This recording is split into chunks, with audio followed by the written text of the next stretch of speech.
का नॉलेज हट में। और पिछले क्लास में हम लोगों ने ओम्स लॉ पढ़ा था और इस क्लास में हम लोग एक्सपेरिमेंट ऑफ ओम्स लॉ की बात करेंगे कि जब किसी भी स्टेटमेंट को हम थ्रू द थ्योरी एक्सप्रेस करते हैं तो हम लोग उसको एक्सपेरिमेंट के थ्रू किस प्रकार से प्रूव करते हैं। तो आज हम लोग बात करेंगे वेरीफाई ऑफ ओम्स लॉ। ठीक है,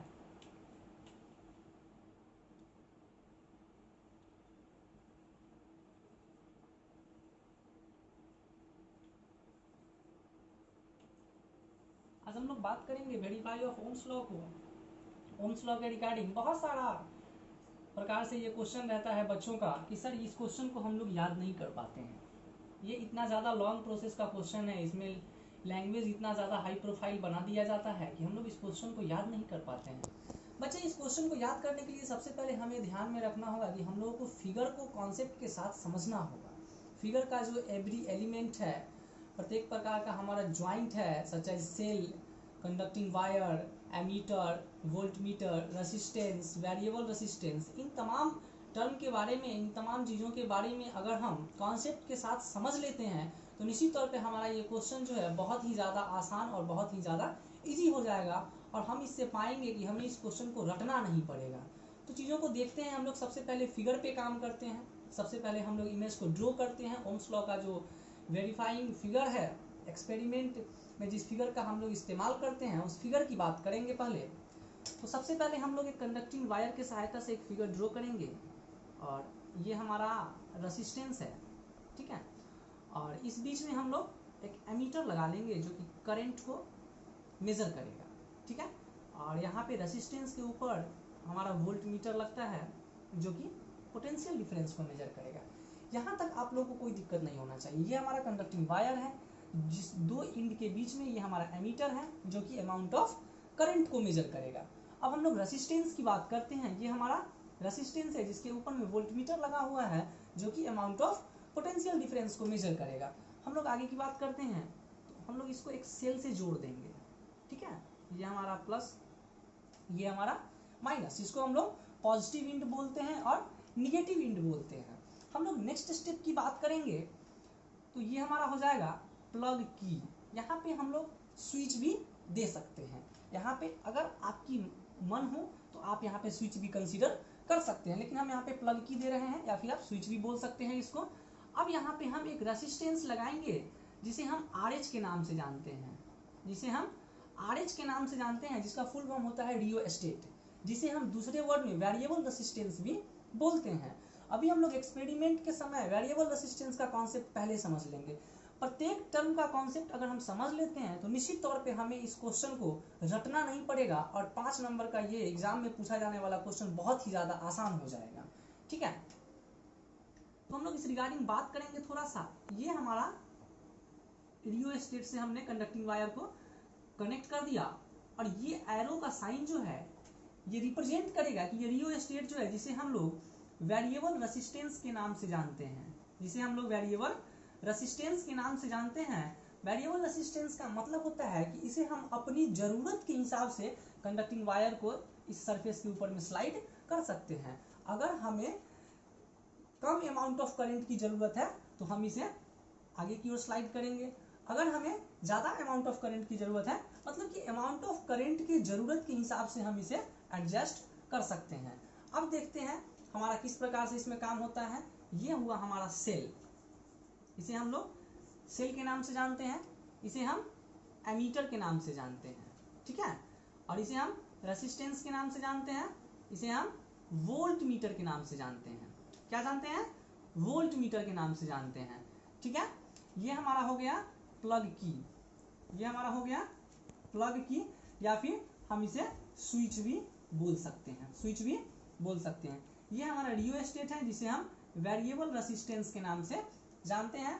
अब हमारा जो है प्लस से माइनस की ओर करंट का डायरेक्शन होता है, तो प्लस से माइनस की ओर जो है वो करंट फ्लो होगा। ठीक है, चलिए यहाँ तक हम लोग फिगर को समझ चुके हैं। अब हम लोग लैंग्वेज कंसीडर करेंगे। अब बहुत ही इजी तरीके से लैंग्वेज कंसीडर करेंगे। जिस प्रकार से हम लोगों ने फिगर को ड्रॉ किया है स्टेप बाय स्टेप, उसी प्रकार से हम लोग जो है इसको लैंग्वेज में डिटरमाइन कर देंगे, लैंग्वेज में एक्सप्रेस कर देंगे। ठीक है, तो सबसे पहले हम लोग क्या करेंगे, सबसे पहले करेंगे कि स्विच को ऑन करेंगे, ठीक है। तो हम लोग लिखेंगे यहाँ पे initially we on the switch. जब हम लोग स्विच को ऑन करेंगे तो क्या होगा, जब हम लोग स्विच को ऑन करेंगे तो कंडक्टिंग वायर के माध्यम से पूरे सर्किट में करंट फ्लो हो जाएगा। कंडक्टिंग वायर के माध्यम से पूरे सर्किट में करंट फ्लो हो जाएगा। तो हम लोग लिखेंगे then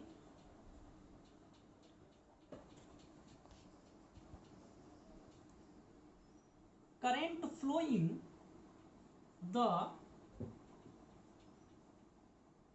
whole circuit, current flow in the whole circuit through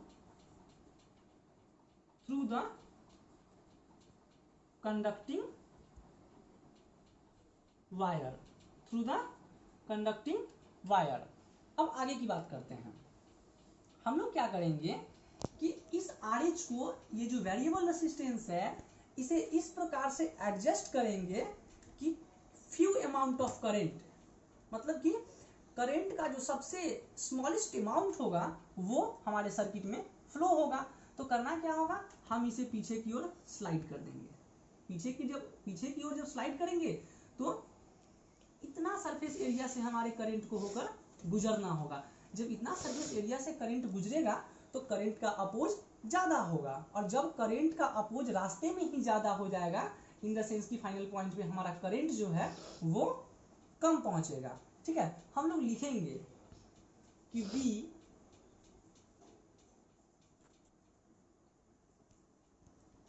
so adjusted rheostat, V so adjusted rheostat that the few amount of current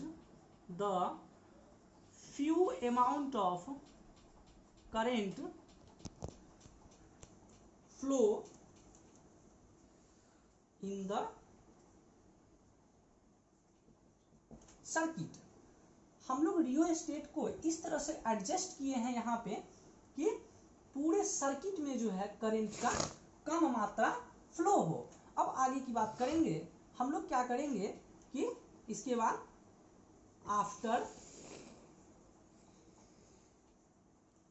after this process we note the amount of current by ammeter. नहीं, हम लोग current के total amount को note कर लेंगे। And also note the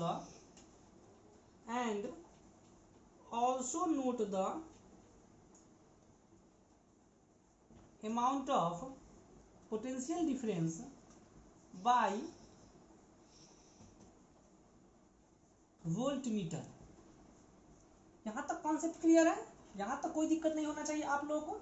अब यहां तक हम लोगों ने सबसे पहले क्या किया है कि अपने लैंग्वेज में फिगर के एवरी स्टेप को प्रोसेस के साथ कंसीडर किया है हम लोगों ने अपने लैंग्वेज में, और फिर ग्रामेटिकल के माध्यम से उसे इंग्लिश लैंग्वेज में एक्सप्रेस कर दिया है। तो यहां तक उम्मीद है कि आपको रटने की जरूरत नहीं पड़ेगी। अब हम लोग आगे की बात करते हैं, ठीक है।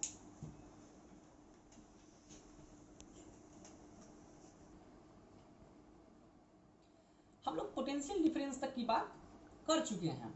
हम लोगों ने क्या किया कि फर्स्ट स्टेज में अमाउंट ऑफ करंट को मेजर कर लिया, अमाउंट ऑफ पोटेंशियल डिफरेंस को मेजर कर लिया, और इस स्टेप में हम लोगों ने क्या किया था कि रियोस्टेट को इस तरह से एडजस्ट किया था कि करंट का सबसे स्मॉलेस्ट अमाउंट सर्किट में फ्लो हो रहा था। अब हमें क्या करना है कि we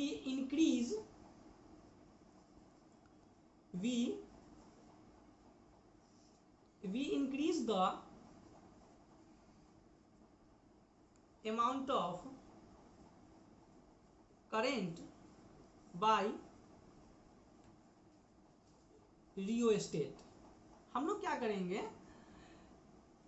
करेंगे, रियोस्टेट के माध्यम से करेंट के अमाउंट को इंक्रीज करेंगे step by step. Then we find the amount of potential difference is also increase। तो हम लोग देख पाएंगे, हम लोग एमीटर और पोटेंशियल डिफरेंस के माध्यम से ये कंसीडर कर पाएंगे कि अगर करंट का वैल्यू इंक्रीज हो रहा है तो पोटेंशियल डिफरेंस का भी वैल्यू इंक्रीज हो रहा है। ठीक है, अब हमारा जो मेन कॉन्सेप्ट है ओम्स लॉ वेरिफिकेशन का, कि दोनों जो है एक दूसरे के रिलेटिव इंक्रीज करेगा और एक दूसरे के रिलेटिव, तो अमाउंट ऑफ पोटेंशियल डिफरेंस भी इंक्रीज करेगा। अब हमारा मेन कॉन्सेप्ट ये है कि according to Ohm's law, if ratio of potential difference by current constant, then Ohm's law is verified. अब ये कांस्टेंट का इस्तेमाल हम लोग इसलिए करते हैं कि अगर हमारा पोटेंशियल डिफरेंस इंक्रीज करता है, सपोज करते हैं कि अगर हमारा पोटेंशियल डिफरेंस इंक्रीज करता है तो हमारा वैल्यू ऑफ करंट भी इंक्रीज करेगा।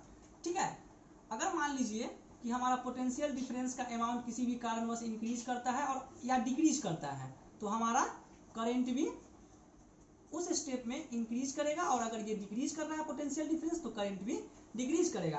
तो ओवरऑल हम लोग ये कह सकते हैं कि the ratio of potential difference to current is constant, then Ohm's law is verified. कितना आसान सा क्वेश्चन है, हम लोग नेक्स्ट क्लास में पढ़ेंगे रेसिस्टेंस और रेसिस्टिविटी के बारे में। तो आज के लिए इतना ही, थैंक यू।